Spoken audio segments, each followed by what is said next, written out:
Hello everyone, and thank you all for joining us today. I'm Bob Crossan, Managing Editor of Water and Waste Digest. On behalf of Water and Waste Digest and our sponsor, Kaeser Compressors Incorporated, I'd like to welcome you to today's presentation titled, How to Build a Better Blower Station. Designing a blower aeration system for a wastewater plant has many moving pieces. Each contributes to the overall health and efficiency of the system, as well as the impact of poorly addressing one area that can have far-reaching implications for many years to come.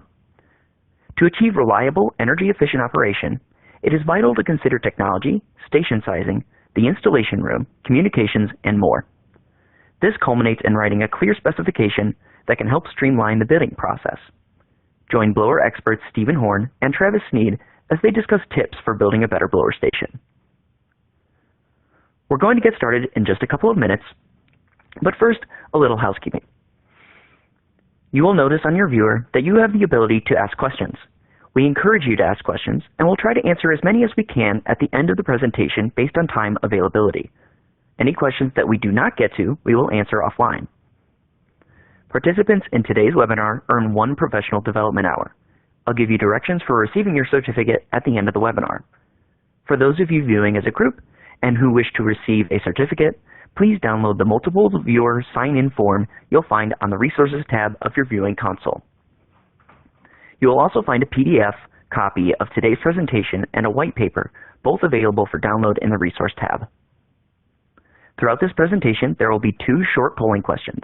We would appreciate your participation, and we'll share the results with the audience. Our first presenter is Stephen Horne, Product Manager of Blowers for Kaeser Compressors Incorporated. Stephen is the U.S. Product Manager for Kaeser's blower product line. He has over 10 years' experience with the design and function of blower systems and wastewater aeration applications. Stephen also served as Kaeser's in-house engineer for machine modifications and system design. Our second presenter is Travis Snead, District Manager of Blowers for Kaeser Compressors Incorporated. Travis currently works as District Manager for Kaeser's line of rotary lobe and rotary screw blowers. He has worked in multiple roles assisting with specification review, system design, and overall sales support for Kaeser's distribution and OEMs. And now I'd like to turn it over to Stephen. Take it away, Stephen. Okay, well thank you and good afternoon everyone. As mentioned, I'm Stephen Horne, and today we'll be discussing different blower technologies and how best to apply them and design them into your wastewater treatment facility. Joining me in this effort will be Travis Snead, and Travis is a district manager, and he will bring some of his field experiences to the discussion. So whether you're designing a new plant or upgrading an old one, blower sizing and selection can seem a bit like putting together a jigsaw puzzle, but only without the picture in front of you from the box. Different technologies, room dimensions, application, communication protocols, and other variables only make this challenge greater. We all know that one false step during this process can snowball by the time the station is put into operation. The key to any successful project or any operation is communication. This starts, of course, in our business with the project specification and ends when the keys to the facility are handed over to the owner or the user. The more clear the requirements are presented to the suppliers, the better the whole project will run. Today we'll touch on the blower side of the plant and how best to identify the plant's need to select the best blower. Anybody can select any blower, but we're trying to find the best blower. So ranging from blower selection, sizing, blower room designs, communications, and writing the specification. There are a lot of technologies out there, and choosing the best one for your application can be overwhelming. This has been complicated in recent years with the introduction of new technologies. And of course, these new technologies are high-speed turbos, and more recently, we're now seeing screw blowers. And again, as a reminder, any questions you may have, you can submit them and we'll get to them at the end. So what is the deal with all these blowers and why does it matter? Well, each of these technologies have their strengths and their weaknesses. Certainly all of them make air and all can provide be and all can be used in any blower application, but some are better suited for certain applications than others. For the sake of our discussions, and for the most part, blower types can be broken down into two categories, dynamic and positive displacement. And we hear those terms, maybe you hear them a lot, maybe not, but here's a quick kind of overview of these two types. So within the dynamic side, we have centrifugal and rotary lobe. Centrifugals on the dynamic side, and a rotary lobe and a screw type are in a positive displacement. I don't think we're going to get too bogged down on what dynamic and positive displacement are today, but we'll take a brief 10,000-foot view of these types shown on the screen. I believe that, these are the most common. So the first one we'll talk about is centrifugal or dynamic machines, and they utilize kinetic energy to generate pressure. Kinetic energy can be thought of as a fancy word for velocity. There are air molecules which leave the tip of the impeller, much like a tennis ball leaves the face of a tennis racket. So if you watch the French Open this weekend, think of Rafael Nadal. When these air molecules reach a diffuser at this high velocity, they are compressed to higher pressure, like a tennis ball hits a rigid wall. Once compressed, this kinetic energy has been converted into potential energy within the piping system.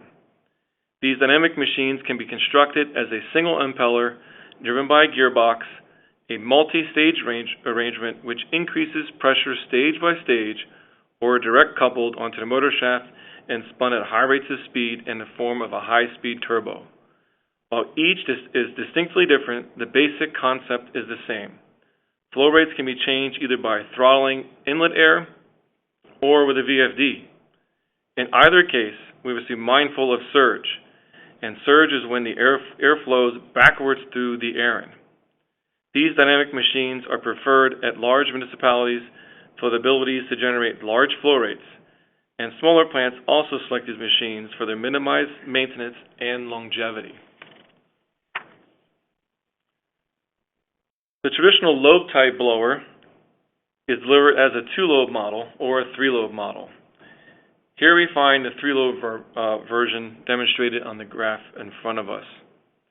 The Lobe Type blower transfers a volume of air from the inlet port to the discharge port without changing its volume. There is no geometry within the airing or the housing to decrease or compress the air volume.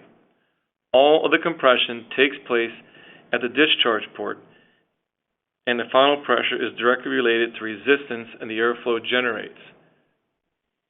Limiting factor in pressure and performance are the gaps from rotor to rotor and rotor to housing. The gaps allow a certain amount of backflow. The greater the gaps, the greater the backflow, and the higher the operating temperature of the blower. While these gaps limit the ultimate performance of the blower, they have been stable workhorses for the wastewater industry for many years and are preferred by many for their simplicity, ruggedness, and their dependability. The screw blower is one of the more recent additions to the wastewater market. Screw blowers have been utilized for many years in pneumatic conveying, but the pressures of these models were always too much for a wastewater plant, which did not make them an attractive alternative. The latest generation of screw blowers have a reduced compression ratio, which limits the ultimate pressure of the units, which results in a notable efficiency increase over the lobe blower and an attractive alternative to centrifugals. Many are as simple and robust as their lobe cousins, but the internal compression drastically improves their performance, and not just at the top end, but across the entire speed range of the machine. All this performance does come at a price, though, and while more expensive than a lobe blower, they're often less expensive than the dynamic machines. So when evaluating these technologies within the families or across different types, make sure you know the power costs and expected load hours or the hours of operation. Finally, locate a useful metric to make a comparison, such as specific performance. When we think about specific performance, we're talking about your kilowatt per 100 CFM generated, which is like miles per gallon in a car. And of course, Miles per gallon in the car is not a deciding factor in a purchase, but is certainly a valuable metric to consider. With these factors in mind, you are now ready to make your blower choice. Again, it is critical to know what you're using the blower for. Is it aeration? Is it a digester? Or is it a filter backwash? These will have a significant impact on the operating pressure as well as the hours of operation. If you're only running the blower for a few hours a week, the most efficient may not be the best selection, as it could take years or decades to pay back the difference in the investment costs. Conversely, if this is one of those 24/7 aeration processes, the investment in the higher cost technologies could yield a real benefit and a payback much quicker. So now I'm going to hand it over to Travis Snead for a little bit, and he's going to discuss blower sizing. Thank you, Stephen. So wastewater designers have a tough task. Plant demands are not stagnant, and the growth trend is not linear or guaranteed. For this reason, good designs have to consider the plant's current capacity and plan for the community's future growth. Most of the time, the project budget gets in the way of proper planning. At a typical wastewater treatment plant, aeration accounts for nearly 60% of the energy costs, and the aeration blowers account for the majority of this. By properly sizing and selecting the aeration blowers, you can dramatically reduce the cost of ownership. So why does this matter? With aeration blowers, many times the power cost associated with running this equipment can exceed the purchase price in as little as 3 to 4 years. But evaluating, comparing, or even making savings projections based upon a plant's full load capacity is not ideal. Normally, most wastewater treatment plants operate at less than maximum capacity, and they end up running at partial load most of the time. As we saw from the previous slide in the graph here, the analytics are not representative of the real system conditions. And it's also possible we leave savings on the table by not strategically selecting the correct machine. Understanding the plant's needs and selecting a best blower matched to its actual demand is the best way to optimize performance and efficiency of a blower station. We obviously have to evaluate the blower at the design point, as seen in red, but it's more important to consider the blower's performance across the entire operating range, which is where the unit will spend the majority of its time. In order to select the right machine, it's best to start with a system evaluation. One popular way to do this is by developing a flow profile or histogram of the blower station. This diagram takes a defined number of flow or data points, and each of these data points is then assigned an hour per year value. With these values, you can then generate a flow profile for the blower station. In this system, we see the expected plant flow range is between 500 and 4,200 CFM. But the plant only operates a few hundred hours every year at these extremes. The majority of the plant's operating time is at the midpoint of the graph, which we might call a classic bell curve. To determine the efficiency of a blower station, we can evaluate the data points against the performance of the station at each point. To do this, pick a flow point and multiply its hours per year of operation by the selected station's performance value in kilowatt per 100 CFM, or specific power. This will give you the kilowatt hours for that individual data point. Now, do this for each data point and add them all up to get the total annual kilowatt hour consumption rate. With this information, you can now make an informed evaluation of each blower technology and decide which solution is the best choice.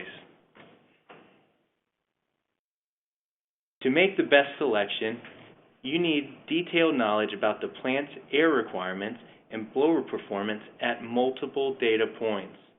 Without accurate data, your evaluation will not yield meaningful results. If you think back to where we started with blower performance and blower data, we can now see how this data becomes so important when making these evaluations. Always ensure that you're making strategic blower selections and considering both the investment costs and the operation costs. So let's say that a more efficient blower technology increases the capital cost by $50,000. If you do these calculations and find that the plant could save $25,000 a year in power costs, you can then illustrate why you recommend the more efficient technology. But on the inverse, if you find that the more efficient equipment will only save the plant $2,000 a year in power costs, you know that it's going to take 25 years to pay back the initial investment. And at this point, you should probably stick with the less efficient but less expensive equipment. And now we're going to go back to Stephen to talk about installation rooms and communications. All right, thank you, Travis. So machine and system evaluations are critical in the selection process, as we just saw from Travis. But to realize the benefits of these machine selections, we need an installation that allows these units to prosper. This starts with the room. They are installed in and the communications used to monitor and control the units. So some rooms are built or designed around the space requirements of the machines, while other rooms already exist, and we must find a way to fit the selected machines, based upon our evaluations, into an existing layout. So in either case, it is critical to know the space requirements for the machines. So our clearance considerations are not limited to square footage of the machine, but also the space for maintenance, repair, and ventilation. For example, oil changes, motor greasing, and air filter changes are all routine maintenance items that need to be done more frequently, where things like the blower core or motor repairs would need more space around the machine.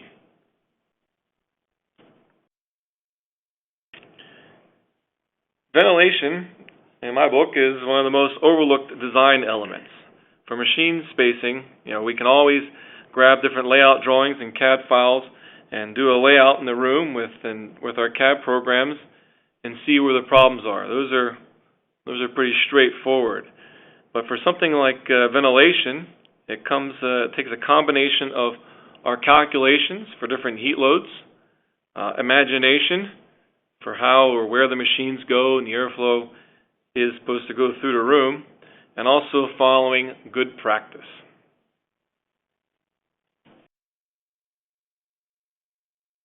So many of the sites that we visit have a good foundation for ventilation, but where they fall short is with the configuration of the components.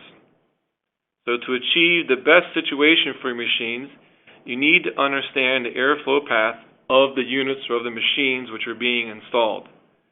So we want to know, where does the cooling air enter the unit and where does it exit? From here, you can design an air path that flows across the machines. In the graphic above, or in the graphic that you're seeing now, we can see how we have everything needed, but we're asking the air to counterflow across the machines. And in doing so, the cooling air picks up heat from the room. So in this diagram, we can see the cooling air is represented by the blue arrows. The hot machine exhaust is represented by the red arrows. And of course, to get into the machine, it has to go in from the rear. So in this case, the blue cooling air is now turning into preheated orange air, which is ingested by the unit. And lastly, we have the red arrows, which are grabbing the hot air and exhausting it out. The result of this is an increase in machine operating temperature as well as room temperature. So this can be avoided by arranging the airflow in a strategic manner in a path to prevent the mixing or cooling of the exhaust air. Again, each machine design is different, and it's important to understand these differences. So what may work in this drawing may not work in another machine of another type. Regardless, some basic concepts will serve every install well. These include 1, encouraging the airflow across the machines. Again, it requires us to understand the machine design and how the airflow path is across the machines.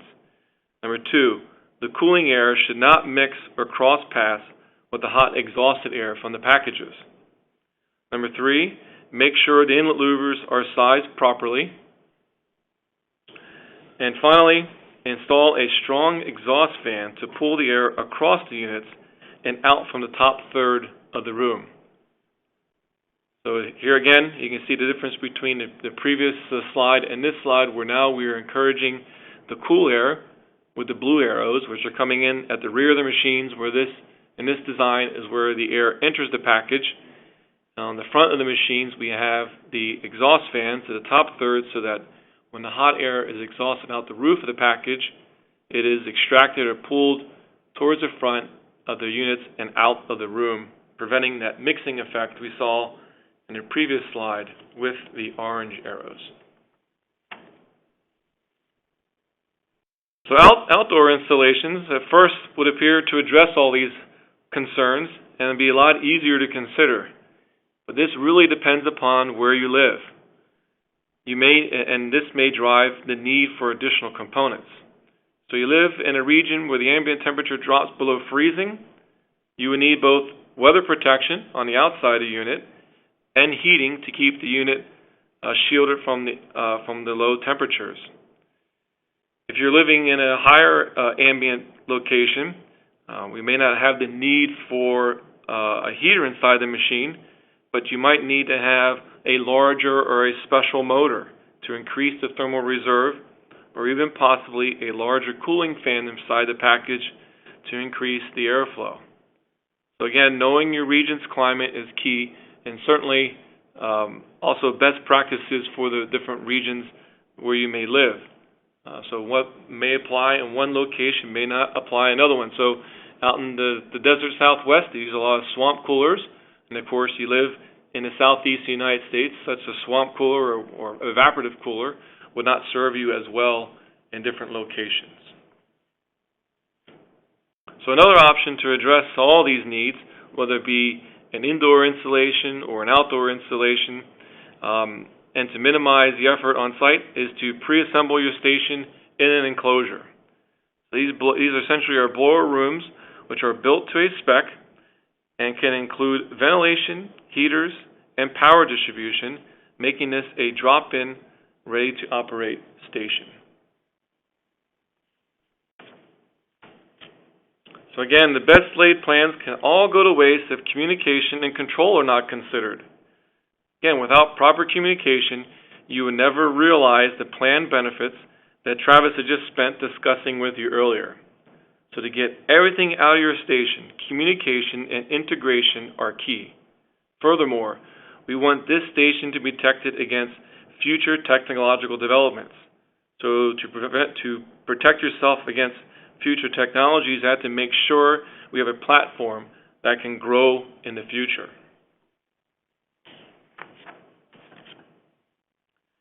So this starts at the machines.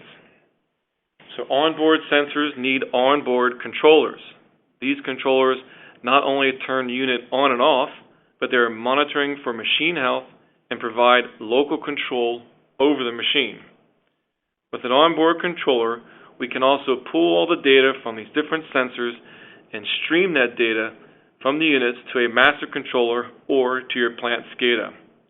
This data not only needs to provide the machine operating conditions, but the data also can provide service and maintenance requirements to ensure your machines are up and running and available at all times. So this brings us to the other level of control, which is the system. The system controller or master controllers communicate with the system equipment and coordinate efficient performance based upon the varying demands of the plant. They will analyze the unit health data and balance load hours to reduce maintenance costs and keep the units running as long as possible. They also function as an information hub between your process part of the system and the blower part of the system.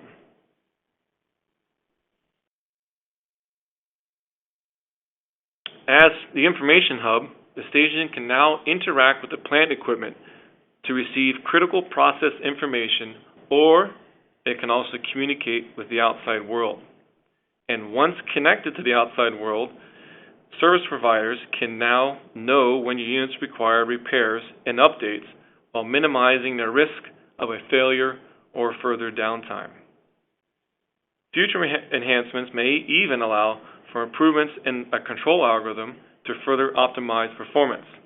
Again, having advanced technologies protect you from costly upgrades to maximize any developments which may come along in the future. Okay, so now I'm going to send it back to Travis, who's going to talk about how we get all this information into our specifications. Thank you, Stephen. So historically, blower packages were built from very customized project specifications, where different components of the overall package came from multiple vendors. While efficiency has always been a priority, it is impossible to give a clear and accurate value for package efficiency when you've cobbled together components from various vendors without assembling and testing them as a complete unit. So while each component may have an efficiency rating, the rating is for that standalone component, not for the component operating as a part of a package. Because of this, these customized packages turned into Frankenstein machines that typically weren't refined or optimized for efficiency. So why is it impossible to get an accurate efficiency rating on these source blower packages? That is because packages have losses across the filters, motors, silencers, pumps, valves, and control panels. And all of these losses add up and can significantly impact the overall package efficiency. While it is possible to calculate these losses, they are very difficult to prove without testing, and on-site tests are notoriously inaccurate or inconclusive.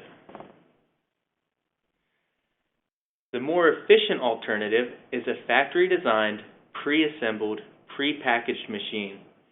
The manufacturer has selected each component with performance in mind, and all of these components have been tested together to give a true efficiency statement. Also, with a solution like this, you have one vendor to call if there's ever a problem or a question. And in the end, you'll save time, money, and headaches on both the procurement and installation costs. Take a look at the automotive industry.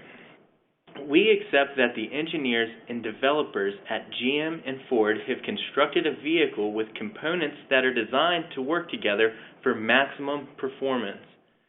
You can say the same thing for these new generation of blowers where manufacturers are aggressively investing in machine development.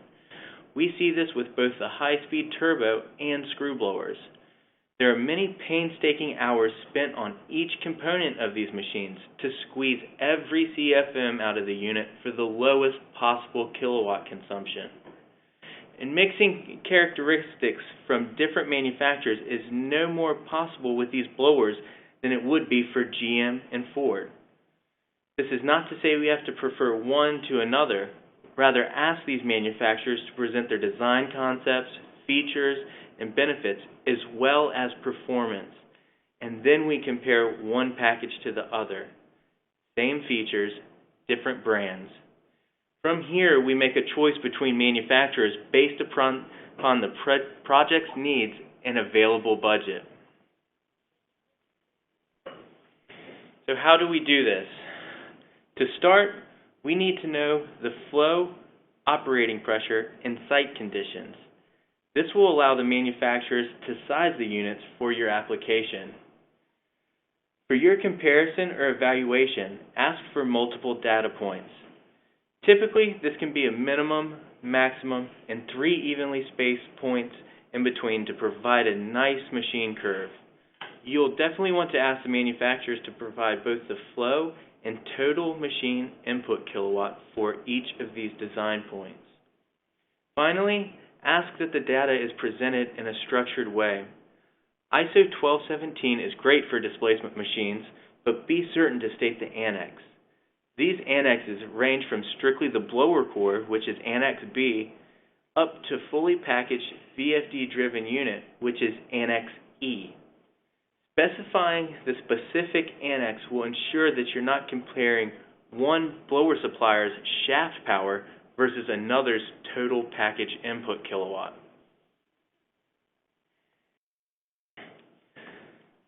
Standard organizations and trade agencies are out there working to help in this effort. ASME, ISO, and KGI are a few. Their goal is to develop standards and reporting methods to simplify this process. At KGI, members are voluntarily publishing machine data to an agreed-upon standard, which is BL300. This effort drastically simplifies the task at hand.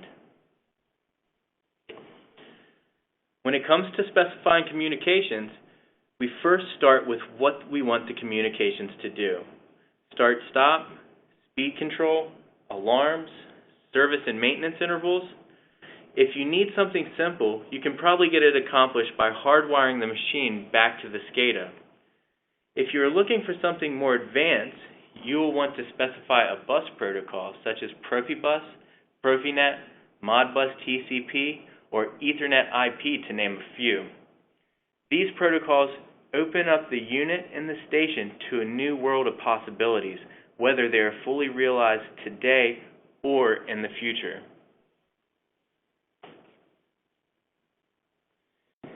In closing, there is a lot to keep in mind when building a better blower station and writing a clear blower specification. Knowing your requirements and communicating them clearly to the suppliers will help the whole project run better. When designing your system, remember to consider the blower's performance across the entire operating range and not just at the design point. You want to size your blowers for today's operational needs, but also the needs of the future. Taking the time to evaluate your requirements, researching new technology, and holding manufacturers accountable can significantly reduce the amount of error in station design while also streamlining the bidding process. Lastly, do not hesitate to engage a blower expert to properly select the right blowers for your applications. And thank you so much for your attention. That concludes my part of the presentation, and I believe we still have time for some questions. Yeah, we've been getting in a couple here throughout the presentation. So I'll just start with this one here. Is there a process where heated exhaust air can be utilized so as to capture heat in a recovery activity?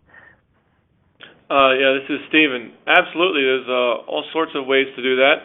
I would say the most common way is with an air-to-air heat exchanger, meaning you take the discharge air from the blower and the heat which is in it, and you run it through a heat exchanger, which radiator looks like your car. We have a fan which is pulling ambient air across it, and you can utilize that to heat up the air in the ambient, and you can also use it to cool down the air coming off of the blower. So if you wanted to use that air to heat a room in the wintertime, you could do so, or heat up the blower room. You can do that. And also, if you have a process where the heat or temperature from the blower is too high for the process, you can use those air-to-air heat exchangers to drop the temperature typically to 15 degrees within ambient. If you wanted to use it for hot water, you can also use it to warm or heat water. Again, depending upon your pressure, your blower temperatures can be anywhere from 250, 212, 250 to maybe 290 degrees Fahrenheit. So you would have some available heat there for heating water in those cases. I would say that here in the United States, that's not done all that often, but perhaps in other parts of the world, that is more common for heating water. Yeah, that's really interesting. It sounds like you can get some additional efficiencies out of this then. Yep.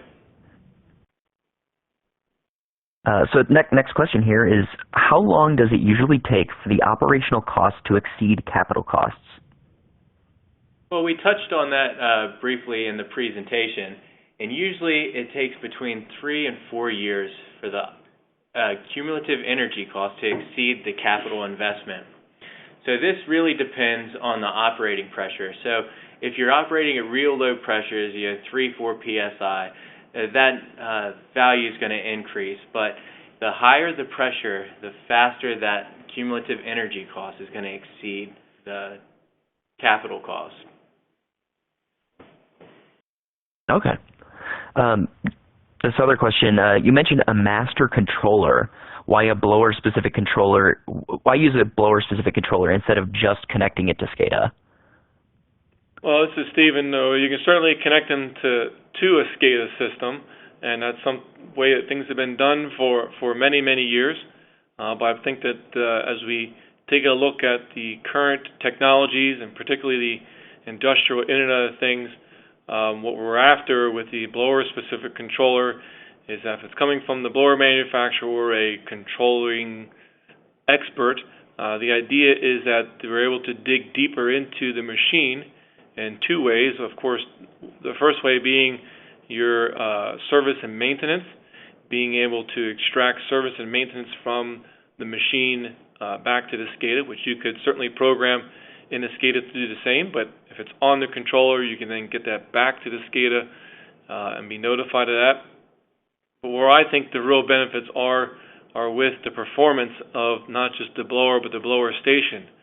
We can certainly have a single control variable and chase that control variable with a PID loop and regulate it, but with the newer controllers and the advancements of industrial Internet of Things, these controllers can now know the performance of the machine regardless of where it is within its control range. So its speed or pressure, it can know its flow and its power consumption, and then taking a look at the machine's power consumption and performance, it can evaluate that with the system requirements and do advanced control algorithms to pick the unit or combination of units to optimize not just blower performance, but blower station performance.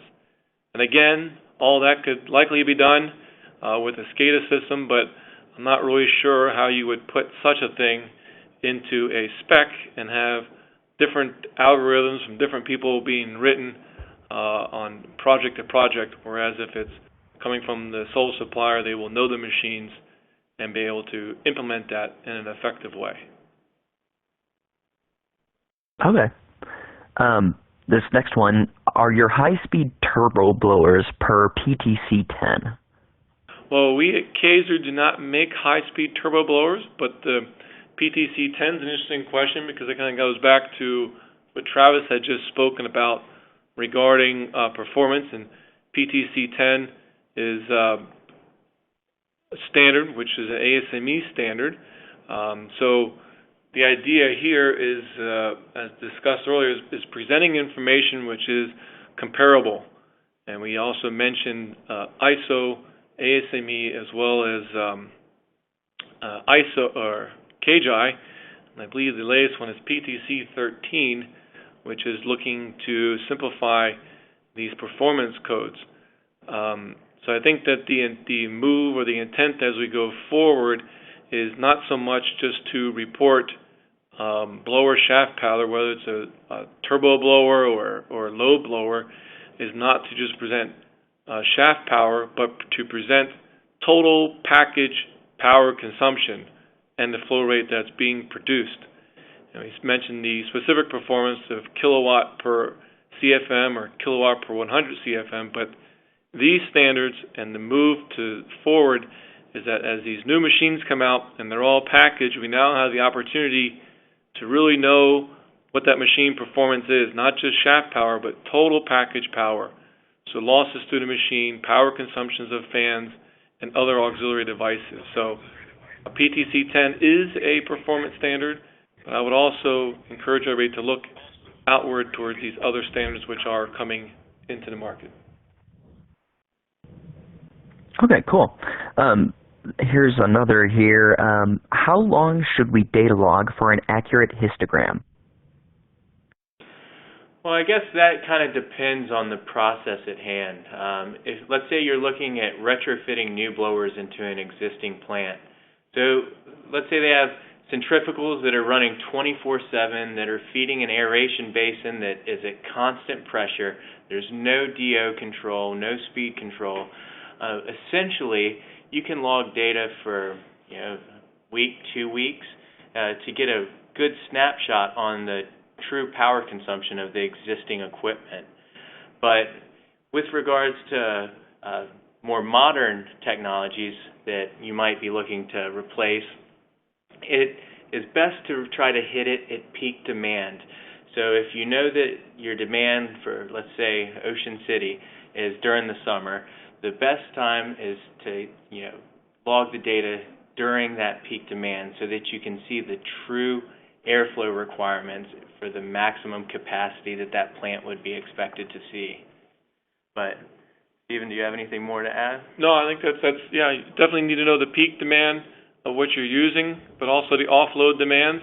So it's, if you come in and do a data logger, you can leave it there all year, but I also encourage, if you're working at a plant or if you're starting up a plant, to include measures or provisions to catalog this data somehow so that you can pull it up and generate your own graph and your own data over the year as you continue to run. So certainly you can break it up in months or seasons or weeks, but I would think that by month is usually you have 12 data points to give yourself a good curve. Okay. So here's another about the fans. Instead of a fan, can the hot air be ducted out from the machines? Absolutely. There is one drawback to that, is that you have to make sure that if you're going to attach a duct to the machine, you have to make sure that the cooling fan on the machine can overcome the static head pressure it takes to push the air through the duct. So within the duct, you have resistance to airflow within the duct, and then you might have a louver damper at the end where it exhausts out the room. So you need to make sure you can generate enough pressure from that fan to move the air through the duct and outside without creating a stall within the machine and trapping the hot air in the unit. So if you're not certain, you can always add a booster fan within the duct to make sure the airflow continues through the package. Gotcha. And here is our final question that we have here. What are some design considerations to take into account when looking at two positive displacement machines? Well, of course, the big one's going to be, is it a lobe blower, so your roots type blower, or a screw blower? That's going to be two important considerations that will affect the performance of the unit. And the next consideration was going to be the power consumption and the flow, and also the operating points. So if you're comparing two technologies, a lobe technology to a screw technology, you will see that the penalty that you pay on kilowatt per CFM at max speed to min speed is higher on the lobe blower versus that of the screw blower. So you need to know where you're going to spend most of the times running. We'll be running full out, just backwashing a filter every now and then, or is it an aeration process where you're going to spend as much time at min speed as you are at max speed. And that is really going to start guiding you as to where your investment is going to pay off the most. It's just a system that is pretty stable, has little variations, and doesn't run that often, then you'll see the benefits probably in the lobe blower. But if it's a lot of variations, a lot of ramping the blower up in speed and down in speed, then you're going to start to see the benefits and start finding the payback of something like a screw blower. Gotcha. Well, that wraps up our questions for this webinar. Any questions we did not get to answer, we will answer offline. Also, please stay logged in after you hear the webinar to receive the PDH certificate. You will be linked to a form with spaces for your name and email address. Please fill out the form with your name as you'd like it to appear on your certificate. The email entered should be the one with which you registered. The completed certificate will appear on your screen. You can then print it out for your records. For those of you using the multi-viewer form, please allow up to 2 weeks for delivery of PDH certificates. On behalf of Water and Waste Digest and our sponsor, Kaeser Compressors Incorporated, I would like to thank everyone for their participation. This webinar will soon be archived at the same URL you used today and on www.dmag.com. Thank you so much for attending, and so long, everybody.